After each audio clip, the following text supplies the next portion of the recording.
So let's talk about worrying about our kids. I mean, we all worry about our kids, right? As parents, we can't help it. But then our kids come out as transgender, and all of a sudden it feels like there's a lot more things to worry about. I don't know about you, but on the morning that my son Leo came out as transgender, after I Googled what is transgender, and read about the definition of being transgender and learned about that, I was scrolling through all the rest of the results that Google gave me, and what I found made my heart stop. It was like suicide statistics and crime statistics and articles about how transgender people are at risk of this, that, and all the other things, right? And because I'm an anxious person and a mom and somebody who cares about my child, like I couldn't not click on those articles and read them. Like I couldn't help it. I just needed to know, like, what does it mean for my child who is transgender to go out and live in the world, and like what do I need to know about this? And so I read these articles, and I guess like you call that doom scrolling now, like reading things that just make you feel worse and worse and worse. And by the end of like that first hour, I felt awful. I had been crying, I had a headache, I like didn't understand anymore what it meant for my child to be transgender, but I understood fully that, in my opinion, it wasn't good. Like, his life was going to be hard and it was going to be dangerous, and I wasn't okay with it. Now, obviously, that was catastrophic thinking. Like, I clearly went down an internet rabbit hole that I didn't need to be going down, especially within an hour of finding out this big, huge news about my child. And I was overreacting in a big way. But I mean, that's what we do. We worry and we read these articles and we get to worst case scenario thinking. And we focus on the bad and we hyper focus on the worst thing that could possibly happen ever. And it sits there in our brains and it stays kind of like right here at the back, like the back of our heads in the front, so that it's always kind of simmering there, like just right below the surface, ready to just like pop out at any given moment, to be like, you're kind of just sitting there having a good day, and all of a sudden these thoughts start brewing in your head. But what if, and have you thought about this lately? And don't you remember about this part? And you know you haven't thought about in a while? This thing. And the next thing you know, you spent like an hour worried about something that you don't need to be worrying about, because here's why.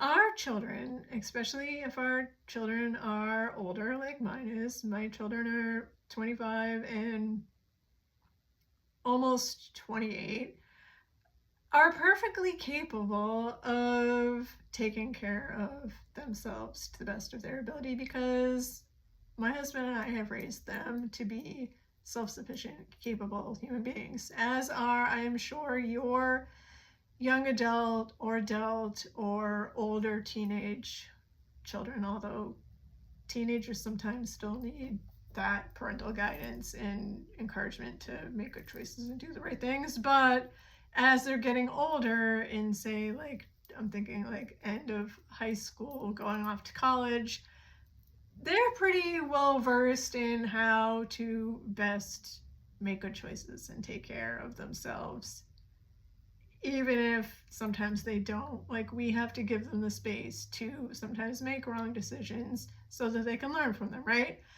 But the point is that as parents, when we're doing that catastrophic thinking about our children and how they're going to have these unsafe, horrible experiences just because they're transgender, what we're doing, I think, is we're second guessing our kids and their ability to make good choices and to be able to take care of themselves. And then we're also second guessing ourselves as parents and how we raised them and their ability to go out into the world and to be, self-sufficient, safe, productive members of society. So I think that even though it's hard, and I know that it's hard, I know especially it's hard if you're on social media for 5 seconds ever and you're bombarded with these statistics and these articles and memes, and I know sometimes I share them here. I mean, I think that it's helpful to know what's going on in the world. I do try to make an effort to share more positive than negative, and balance the scale more on the positive.